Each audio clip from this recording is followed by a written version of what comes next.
Bonjour et bienvenue sur cette vidéo et bienvenue à toi Zero-kun. Il y a plein de gens qui m'ont posé la question sur les commentaires. Est-ce que tu connais Tokyo Joe? Bien sûr qu'on se connaît, enfin je veux dire quand on est sur YouTube même sur machine, en vrai, les gens qui me demandent en fait quand est-ce que tu fais une collaboration avec Écoute, voilà, c'est chose faite. Et aujourd'hui je me suis dit, comme tu viens et tout, on va faire une vidéo simple, classique, simple, un peu trop simpliste même. On va vous lister les choses que font les Japonais ou même que fait le Japon qui sont un peu inexplicables, un peu bizarres, et on va essayer d'expliquer pourquoi. Il y a des trucs sérieusement je savais pas pourquoi, il m'a apporté des infos et inversement. Ça ressemble un petit peu à ce que j'avais fait avec Zoé sur les 50 défauts du Japon. C'est vraiment du listing de trucs que j'avais déjà raconté parfois dans d'autres vidéos, mais là voilà, je regroupe tout et en plus il y a quelques infos que je n'avais pas balancées, donc c'est parti. Life. Première chose, c'est un truc qu'on nous ressort chaque fois, c'est au Japon ils reniflent tout le temps, ils se mouchent pas. Ça c'est souvent comme ça. Quand on se mouche, tu vois en fait, parce que il y a des bactéries, particules partout, tu vois.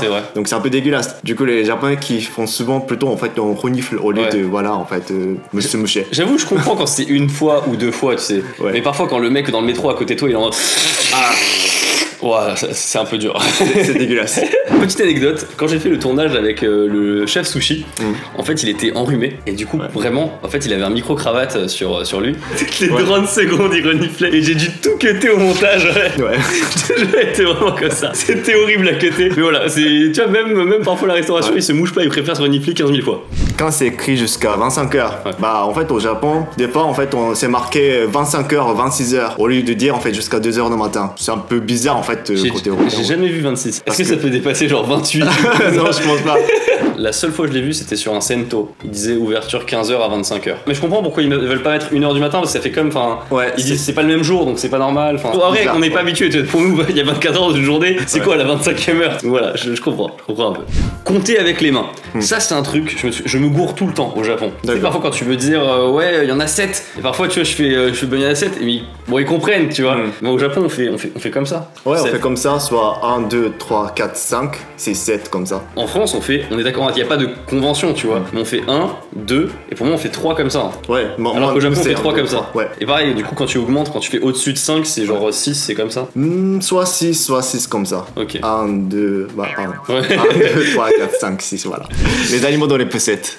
Effectivement, ça en France, ça n'existe pas. On peut pas ramener les chiens dans les magasins. Du coup, en fait, il y a les gens qui mettent les animaux dans les poussettes, bah les chiens, les petits chiens et tout. Et après, comme ça, ils peuvent rentrer tranquillement en fait dans les ils peuvent rentrer dans le magasin sur les poussettes? Je pense, j'ai vu certains. Ok. Oui, mais après, on peut pas amener les chiens comme ça. Ah, c'est vrai que c'est vrai qu'au Japon, même dans un centre commercial, j'ai jamais vu un chien en laisse ou quoi. Non. Même en soit France, une poussette. Ouais, mais je sais pas si c'est interdit ou pas. Soit ils font juste comme ça. Mais c'est vrai que ça arrive. Après, c'est souvent, j'ai remarqué dans les quartiers ultra huppés, genre très hipster, c'est là où ils ont des poussettes. Enfin, ou quand le chien il est très petit. C'est quand c'est genre. Enfin, je connais pas les races de chiens, mais quand il est très petit. Les personnes âgées qui se sont réveillées à 4h du matin au Japon. Alors je sais qu'au Japon il fait jour tôt, genre à 6h, c'est l'équivalent un peu de 8h ici, j'ai l'impression, tu vois. Mais vraiment ils se baladent mais tellement tôt. Je sais pas, ils font leur gym. Et ils font des stretch et tout. Ouais, stretch comme ça. Le matin. Une dose. C'est pour ça c'est reconnu longévité extraordinaire au Japon. J'ai un pote, il y a une anecdote, en fait il faisait son vélo à 4h du matin, mais genre tu sais, il fait son sport quoi. Et un jour il s'est retrouvé dans une situation en fait où il y avait une voiture en face de lui, soit il écrasait le vieux qui était à côté parce qu'il l'avait pas vu, soit en fait il allait avoir un accident quoi. Et du coup il s'est laissé tomber. Et le grand-père, il s'est foutu de sa gueule. Il a pas compris en fait que le mec s'était sacrifié pour lui. Et du coup, il s'est foutu de sa gueule. Voilà. Au travail, le costume et les horaires. Alors, les horaires japonais, c'est connu. Dans les choses que les Japonais font, c'est que c'est maintenant que dans les vieilles boîtes japonaises. Dans les boîtes modernes et tout, ça a changé. Ça a changé de fou. Mais dans les vieilles boîtes, tu vois, où c'est encore la doctrine bien japonaise à l'ancienne. On doit se mettre en costume en fait tout le temps. Après, c'est même les horaires en fait. Tu dois pas partir avant que le patron soit pas parti. C'est ça, exactement. Mais encore une fois, maintenant, c'est que dans les vieilles boîtes. Dans les startups, des trucs comme ça, maintenant c'est fini. Les mecs, ils arrivent en t-shirt, s'en battent les couilles, c'est fini. Quand ils s'engueulent, les Japonais, ils font des vagues. Alors vous allez dire, mais de quoi tu parles? Ils font des vagues. Non, c'est juste qu'avec leur intonation de la voix, ça fait des hauts et des bas, genre ah nani attenda yo mo wakatsukunda. Ça fait des trucs comme ça. C'est trop ça. Alors que quand on est vénère en France, tu vois, on fait pas putain, mais pourquoi t'as fait ça, bordel de merde? Ça serait non, on fait pas ça, tu vois, en France. Tu m'as dit expliquer, c'était aussi quand tu veux accuser quelqu'un dans un groupe. Après, c'est souvent quand ils sont bourrés, tu sais. Quand c'est ça, tu vois, des trucs comme ça. Tu vois les mecs un peu bourrés qui sortent là, genre Timpila un petit peu. Orphelins. Au France. Si en japonais, quand on dit au sashimi, au sushi, au kaasan, quand tu rajoutes au, là, au début, c'est la formule politesse, on peut dire comme... Formule honorifique, c'est pour dire au kaasan, tu vois, c'est vraiment... Parce qu'au kaasan... C'est toi, t'es ici, tu vois. En gros, ça surélève un petit peu le propos. Et du coup, il y a, on dit pas sake, enfin, on peut dire au sake, oui. Mais on dit souvent au sake quand même. Parce que quand tu dis sake, c'est un peu vulgaire. Au sake, au sashimi, au kimono. Au bento. Au bento, oui. Ouais, c'est marrant, c'est beaucoup de bouffe. T'es pas obligé de l'utiliser tout le temps, mais pour certains mots et sur certaines situations, ça adoucit et c'est plus poli. Oui, voilà. C'est ça en fait. Pourquoi on vous a raconté tout ça? Pourquoi on vous a fait un cours de grammaire? C'est parce que pour les pays. Pour les pays, normalement, on rajoute pas au. On dit jamais au Nihon, au Italie, aux États-Unis, aux Américains, non. Mais je sais pas pourquoi, mais quand on dit France, au France. Ça se dit. Peut-être la génération de, je sais pas, tes parents. Mes parents en fait, ils disent souvent en fait au France. Au France ni ishata dans ce cas. Oui. Un peu. On se moque un peu quand même. Hein, je sens. Mais c'est comme, la France, c'est comme la classe, tu vois. Ah, c'est la classe, c'est l'élégance. Je pense pas. Donc ça, ça va. On a vu là, ils respectaient un peu la France avec au France, machin, tout ça et tout. Par contre, quand ils écrivent français dans leur magasin, voilà. Le franconais. Alors, j'avais pris un exemple et tout, mais c'est incroyable. En gros, c'était un petit bouquin qui était fait par Omake Books, ceci n'est pas un placement de produit, où il y avait différentes. Il y avait des trucs, c'était quoi? Ouais, partouze. Ouais. Zut, le partouze est fermé, t'as pas une idée où on pourrait aller? Peut-être pour les Japonais qui savent pas parler français, voilà, partouze, c'est quoi? C'est une pâtisserie, c'est un gâteau. Je suis heureux, renforcement, d'être en mesure de passer avec votre temps sans S, avec l'amour de vous. What the fuck? Plus fort, s'il vous plaît. Bonjour. Bonjour, mademoiselle. Vous avez compris, le franconais ça existe. Avant que j'apprenne le français, peut-être je pensais plutôt en fait, c'est classe, en fait ça a l'air comme français, voilà. Tu vois, des fois tu regardes en fait des étrangères qui ont des tatouages et tout, en fait, donc tout ton kanji. C'est à peu près la même chose peut-être. Ah, bien, bonne comparaison. C'est écrit n'importe quoi sur vos tatouages, sachez-le. Le lien des guetta. On nous a posé une question, parce que sur Instagram j'ai fait un petit sondage, on nous a posé une question, c'est pourquoi en fait le lien il est au milieu de la structure, alors qu'il devrait être plus sur un côté ou de l'autre par rapport au fait que ton gros orteil il fait pas la taille de tes autres 4 petits doigts. Parce qu'en fait, koyubi ga 普通に地面にも当たってるような感じだったから別にそこら辺はそんなに気にしなかったっていうか。À l'époque c'était comme ça. Mais après ça me dérange pas, tu vois. Moi quand je porte les trucs ça me dérange pas. Moi ça dépasse pas ça. Ouais, ça va. Ça va, tu vois. Bref. Prochaine section. Love. J'en avais déjà parlé avec Haru-chan, mais le kohaku. Déjà en fait, le kohaku. Tu le vois dans les dramas japonais, des trucs comme ça. Mais ça se passe vraiment comme ça. C'est vraiment comme ça. Les mecs ils arrivent devant leur nana. Tsukiyatte kudasai, onegaishimasu. Y'a quoi le Peut-être au collège, Vous, les Français, plutôt en fait, vous sortez ensemble, après avoir embrassé, après avoir couché, vous demandez est-ce qu'on est en couple? Et le mec qui est non. Bah non, ça va, Et plutôt au Japon, c'est avant d'embrasser tout ça, avant de tenir la main et tout, on demande en fait est-ce que vous voulez sortir avec moi et tout.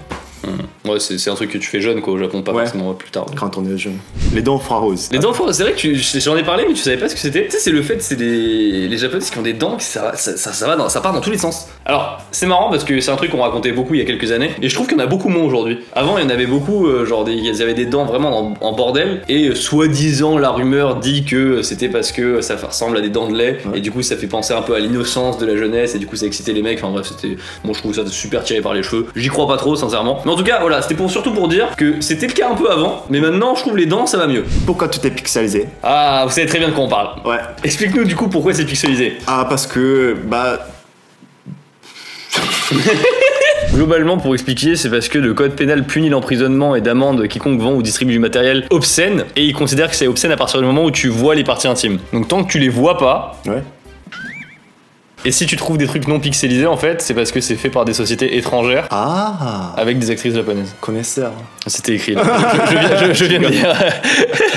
Quand on n'est pas proche, on appelle une personne par nom de famille. Alors du coup, en fait, c'est que ça se dit pas d'appeler quelqu'un par son prénom. Enfin, faut que ça soit enfant, soit proche, quoi. Et si j'appelle une fille, il faut que j'appelle par le nom de famille. Sinon, c'est bizarre. Si j'appelle par son prénom, On dirait que je suis en couple avec elle. Ça, c'est un truc qui m'intriguait. Je suis pas sûr que les gens le savent, mais dans beaucoup d'animés, tu sais, ils sont en mode. Il y a toujours un moment où il y a les deux là, ils se rapprochent, et t'as la fille qui dit appelle-moi par mon prénom. Je pense mais ici en France, ça existe pas du tout, tu vois pas du tout. Non. Il y a même pas, en plus, il y a même pas de, tu sais, enfin, yobisté. Le concept de yobisté n'existe pas. Yobisté, c'est quoi? C'est quand tu mets pas la particule à la fin du prénom. C'est-à-dire quand tu dis pas Jo-kun, par exemple, tu vois. Ouais. Si tu dis Jo, c'est encore plus insultant. Quoi. Plus bizarre, ouais. C'est un peu bizarre. Tu es en mode oh, toi là, ça fait un peu ça. Juste entre les potes vraiment meilleurs amis, moi j'appelle par son nom de famille, mais surtout si c'était une fille de la même classe, même à l'université, j'appelle plutôt en fait par son nom de famille. Sinon, si c'était à côté, en fait, il y a son mec et j'appelle son prénom, mais après je serais défoncé. Ah ouais, t'as ce point-là. Putain, c'est chaud. Hein. Non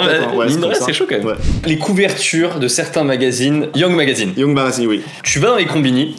Tu vas voir qu'il y a beaucoup moins avec les JO, enfin il n'y a pas eu de JO mais bref, avec les JO ils ont nettoyé vraiment tous les trucs porno, mais il y a quand même des trucs où tu vois des couvertures où t'as des nanas complètes, enfin moitié à poil, tu vois, en maillot très budget de tissu très réduit, tu te dis que c'est un truc, une revue grivoise, des trucs de cul intérieur, pas du tout, t'as des mangas très intéressants dedans. C'est comme Shonen Jump, tu vois, c'est comme un peu le style Naruto, tout ça en fait, pour les plus âgés, mais voilà en fait il n'y a pas le contenu qui est très érotique, tout ça. Mais donc si je lisais ça dans le train par exemple, à cause de la couverture, peut-être les étrangers me prennent pour un pervers, tu vois, peut-être. Et en plus, d'ailleurs, ça c'est encore un autre truc sombre, mais sur toutes les filles qui apparaissent sur ces trucs-là ne sont pas majeures en plus. Non, je pense pas. Des fois, peut-être 18 ans, 19 ans. Bah, au Japon, majeur, c'est à partir de 20 ans, donc ouais. Ah, bref, oui, tout à fait. Éducation sexuelle très floue, voilà.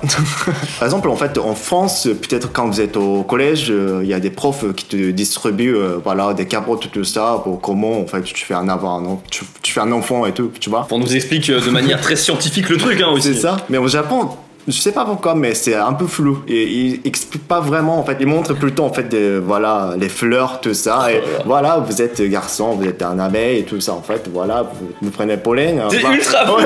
C'est courant. Bref, voilà, on sent qu'il y a un peu une gêne, quoi, par rapport à ça. Toi, dans ton cas, c'était quoi? C'était pas explicite. Ils ont dit juste, en fait, expliquer un peu vite fait. Et voilà, en fait, on va changer les sujets. Voilà. Bon, vous avez compris, allez, c'est bon, c'était dans le programme, voilà. Enfin. Road. La banque. La banque au Japon, déjà, il y a un excellent sketch. Je le dis à chaque fois, mais c'est tellement excellent. Il y a Dogen qui avait fait un sketch sur la banque au Japon, mais qui est incroyable.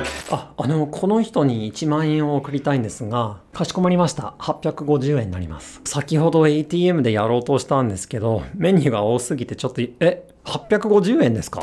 Et c'est hallucinant parce que quand tu vas au fond des choses, vous savez quand on est en France, quand tu retires sur une borne de l'argent, du cash, tu vois, je sais pas, tu veux retirer 40 €, tu retires 40 € et c'est fini. Enfin, je veux dire, n'importe quelle borne, n'importe quelle société, il y a pas de commission, il y a rien, tu vois. Au Japon, tu as un planning des commissions qui sont prises en fonction des horaires des bornes que tu as prises. C'est n'importe quoi. Dans un combini, tu vas au ATM+, bam, tu retires. On t'a pris 220 yens. Ouais, c'est cher. Et ça, c'est durant la journée. Si tu vas la nuit, c'est plus cher. Ils te prennent 300 et quelques. Et par exemple, moi j'ai un compte chez Mizuho. Donc si je vais sur une borne Mizuho, c'est gratuit. Mais sur certains horaires, si c'est après 15h, ils me prennent quand même une commission alors que je suis sur la bonne borne. Bref, ça me fait péter un câble à chaque fois. Il faut surtout pas retirer de l'argent en fait à combiner parce qu'en fait ça coûte très cher en fait. Ouais, enfin c'est pas très cher, mais c'est sûr que si tu le fais tout le temps. Ouais, bah c'est 200 quelques, en fait c'est à peu près 2 €. Ouais, c'est 2 € quoi. Ça fait chier quand même de 2 € à chaque fois. Les voitures cubiques qui se mangent et pratiques. Les voitures cubiques. Les petites voitures cubiques comme ça, les pots de yaourt, on appelle ça comme ça. Au Japon, on appelle ça kei, et donc en fait c'est karui. Ouais. Donc qui veut dire léger. Ça vient de ça, ouais.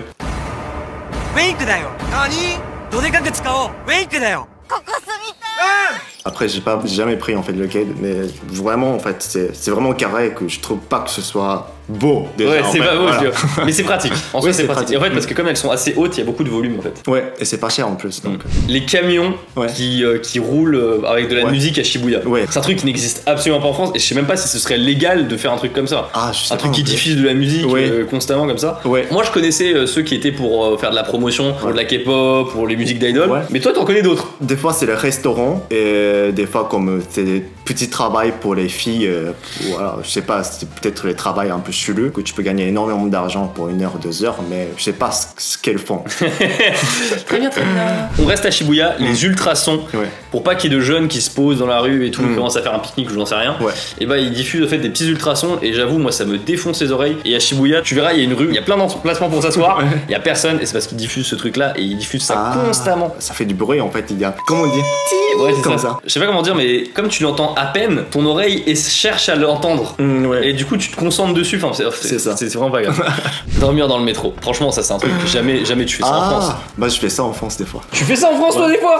Tu restes en vie après donc ils dorment complètement en fait au Japon en fait. Après avoir travaillé, bah les Japonais ils travaillent fou, tu vois en fait. Ils travaillent tellement la nuit, tout ça, donc c'est normal qu'ils s'endorment en fait. Et moi j'avoue, pendant longtemps c'était un mystère, je me demandais comment ils arrivent à se réveiller à la bonne station. En fait tu dors pas totalement non plus. Genre quand c'est comme ça, tu dors pas totalement. Et moi aussi ça m'est arrivé, j'étais tout seul, j'étais comme ça en train de dormir. Et quand ils ont dit le nom de la station, bam, je me suis réveillé et je suis parti. Ouais, j'ai réussi une fois. Même certains peuvent se dormir en fait. Debout comme ça. Comme ça. Ouais.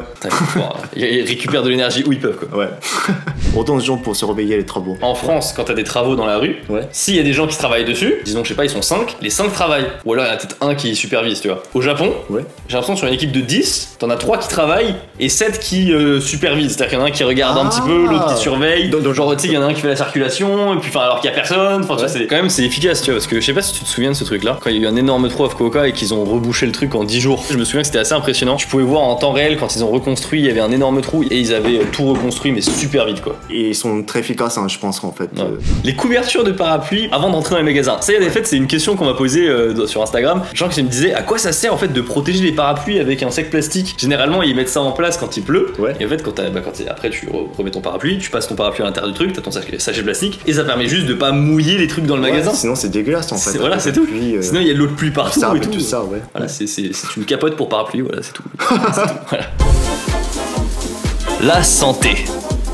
L'obsession pour le type sanguin. Au Japon, c'est connu. A-gata, B-gata, O-gata. Super connu. Par exemple, moi, j'ai type A. Du coup, en fait, le type A, en fait, il est ponctuel, il est nerveux. Le type B, vous êtes artistique. Ça dépend, en fait. Voilà, en fait, c'est... Ils disent n'importe quoi, des fois, sur le site. Mais... C'était quoi? Attends, j'ai envie d'aller voir. Putain, mais il y a même des trucs... Attends, mais là, on vient de tomber sur... Tu vois, c'est le premier truc sur lequel tu tombes. C'est pour voir, genre, ta compatibilité avec la personne qui genre... Donc, c'est quoi le pire truc? Vas-y, dis-moi. Si vous êtes type A, donc en fait vous entendez bien avec le type O. A et B ça va pas du tout. A et B ça va pas du tout. Putain c'est rigolo mais tu vois en fait les Japonais ils y croient pas non plus à fond mais ils demandent à chaque fois. Dès que tu fais un truc t'es quel type sanguin toi déjà? Moi j'étais pas très sérieux dans mon école, dans ma scolarité en fait au collège par exemple. Du coup il y a même des profs qui m'ont posé la question est-ce que tu es B soit type de B c'est en fait un peu égoïste tout ça donc j'étais non en fait j'ai le type A mais qu'est-ce que tu racontes comme ça? En fait c'est un peu l'horoscope à la française tu vois sauf que l'horoscope ça change tous les jours alors que ça c'est fixé du coup on a un meilleur modèle économique tu vois. Tache bleue à la naissance. Mokohan c'est la tache bleue à la naissance. En japonais c'est Mokohan. Et ça c'est un truc, c'est un délire. Tous les Japonais et même plus que les Japonais en vérité ont une tache bleue sur les fesses quand ils sont enfants. J'avais aussi maintenant c'est estompé mais voilà c'est... Et toi, lui? Moi, j'avais pas. J'avais pas. Par contre, ma mère, elle en a toujours une, mais sur l'épaule. Ah ouais? Ouais. Sur l'épaule? Ah ouais, c'est plus rare. Ouais, c'est rare. Normalement, ça s'estompe et ça disparaît. Il y a des gens qui qualifient ça comme de la marque d'Attila parce qu'ils pensaient en fait que c'était genre à l'époque, c'est des Mongols, tout ça et tout. Ils pensaient que c'était caractéristique des Mongols d'avoir cette tache-là. Alors que c'était pas le cas. C'est pour ça que c'est Monkohan et ça s'appelle mongoloïde en français. Tache mongoloïde. Bref, il y a tout un historique comme ça et c'est rigolo de savoir que ça existe encore aujourd'hui. C'est totalement bénin. Il y a aucune, ça change rien. Tu vois, c'est pas du tout grave. C'est pas, y a pas de danger. Avant je savais pas que les Français, les occidentaux n'avaient pas. Tu vois en fait. Non, mais c'est tu vois comme quoi. Ça je pense qu'il y a des gens qui savaient pas ça. Et on continue dans la santé, la marque du vaccin. Même aujourd'hui encore les Japonais ils font non? Peut-être Moi j'ai la marque de vaccin. Voilà la marque du vaccin, ça s'appelle comment? 6, 8, 9 piqûres. Ça s'appelle Hanko Chusha. Hanko c'est comme le tampon tu vois. Ouais, il y en a combien? Tu m'as dit 6 et 8? Ouais, à ce moment les Japonais ils ont un vaccin comme ça en fait quand on était... Toi tu m'as dit tout à l'heure que t'avais eu mal, du coup tu t'en souviens? Peut-être que je me rappelle en fait. Je sais pas pourquoi je me rappelle mais je crois que ça me fait hyper mal. C'est quand on était bébé. Pourquoi je me rappelle quand C'est rigolo. Ne pas débarrasser les deux personnes en même temps. Alors au Japon, imaginez on est en train de manger comme ça et tout, je mange super vite du coup je finis tout. Et bien en France, le serveur ne va pas débarrasser tant que Joe n'a pas fini. Mais au Japon, dès que j'ai fini, à la seconde à laquelle j'ai fini ma dernière miette là, Il y a un serveur qui arrive, il prend l'assiette, il se barre. Bah ouais, après ça circule bien au niveau d'économie, tout ça, voilà. En fait, et c'est fou parce que tout de suite. C'est une des règles de bonne manière en France. Ouais. C'est genre un serveur qui fait ça, il va se faire engueuler par son patron. Bah ouais. Alors que ce qui est rigolo, c'est que j'ai un pote français qui a travaillé au Japon en tant que serveur et il m'a dit que c'était le compte. Enfin, lui, justement, il débarrassait pas et il s'était fait engueuler par son patron parce qu'il débarrassait pas quand la personne avait tout de suite fini, tu vois. Il faut tout de suite laver les vaisselles, tout ça. Exactement, tu vois. Ça, c'est une grosse différence, je trouve, un truc qu'on note pas tout de suite. Ouais, c'est intéressant quand même. Le Japonais qui voyage en France. Moi, je connais les Japonais qui viennent en France et après, en fait, au bout de 7 jours ou 8 jours, au bout d'une semaine, ils commencent à vouloir manger en fait des plats japonais, vraiment japonais. Mais par contre, mes potes français qui vont en fait au Japon, et même en fait 1 mois, 2 mois plus tard, ils ont pas essayé de manger en fait de la cuisine française forcément. Bon, c'est vrai qu'au bout d'un moment, je t'avoue, t'as envie de te faire un saucisson, tu vois. Ouais. Peut-être pas un resto français, mais genre juste peut-être fromage et tout. Voilà, c'est le fromage, tu vois. Vous pensez qu'en fait que les restaurants français au Japon, ils sont pas si bons peut-être. La vérité, c'est qu'ils sont pas mal, mais ils sont chers. Oui. Mais effectivement, genre avoir du bon fromage ou du bon saucisson, c'est super dur au Japon. Bah ouais, c'est vrai, c'est dur. Bon, après, tu me diras, avoir du bon japonais en France aussi, c'est pas évident. Le sac plastique. Ah, je reparle du sac plastique. Vous allez me dire, on sait déjà tout sur le sac plastique. Je vous raconte une anecdote. Au Japon, maintenant, ils font payer les sacs plastiques. Ouais. C'est devenu 3 yens. C'est marrant parce que j'ai reçu des commentaires qui disent, ouais, mais ça va rien changer. Les gens, ils payent 3 yens. 3 yens, c'est que dalle, c'est genre même pas 2 centimes. Vous sous-estimez la radinerie des Japonais. Je vais tous les jours, quand je suis au Japon, au supermarché à côté de chez Tev pour aller acheter un bento. Ouais. Et je vais acheter un bento et tout ça, tu sais, quand je me suis dit, ah, c'est cool, il y a plus de sacs plastiques. Ouais. Déjà, à chaque fois, je refusais parce que tu peux refuser. Et ils ont appliqué cette règle pour essayer de réduire les déchets des sacs plastiques.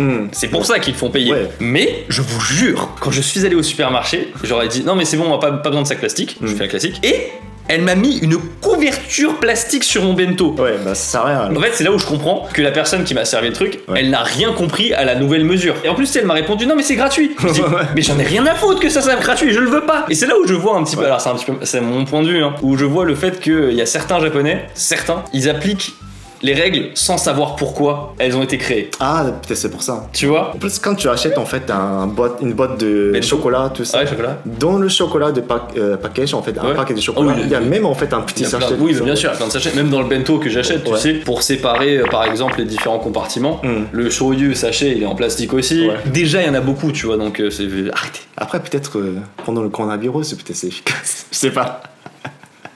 Pas de borne automatique dans les fast-food. C'est un truc, c'est marrant, c'est technologiquement le Japon, la technologie, tout ça. Et c'est vrai que c'est quelqu'un qui m'a fait me rendre compte de ça. Il n'y a pas de borne automatique. Non.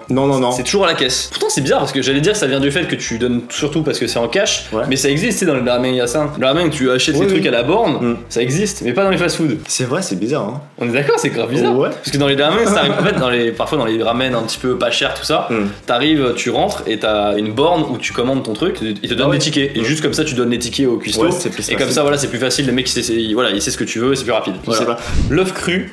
Bah déjà on en mange en fait. En France on ne mange pas d'œufs crus. Ah oui c'est vrai. Et là tout à l'heure on était au restaurant et sur une pizza il y avait un œuf qui était genre mi-cuit, tu vois, il était pas cru, il était mi-cuit. Ça se mange, ça se mange, tu vois. Et la meuf elle a dit non, allez me recuire ça quoi. Et du coup c'est là où on s'est dit ah putain c'est vrai qu'en France on ne mange pas d'œufs crus. Ouais c'est bizarre. Alors que tu vois le tamago kakegohan, tu vois, c'est une tuerie. Au Japon on mange plus cru que cuit hein. Ouais. Bah. Y a pas de gens qui vont dire oula un œuf cru, tu vois. Bah ouais. Après certains disent que les Européens en fait ils sont un peu plus dangereux que les Japonais. Bah, je sais pas sûr. Je sais pas si c'est vrai. La seule différence, c'est que du coup, la date de péremption des œufs au Japon est plus courte. Ah oui, peut-être. Et du coup, pour protéger ça, tu vois. Et d'ailleurs, c'est une information qui sortira dans une prochaine vidéo TV Louis sur le frigo au Japon. Voilà, je balance le truc. Et à la fin, je joue entre les mains avant de manger. Itadakimasu.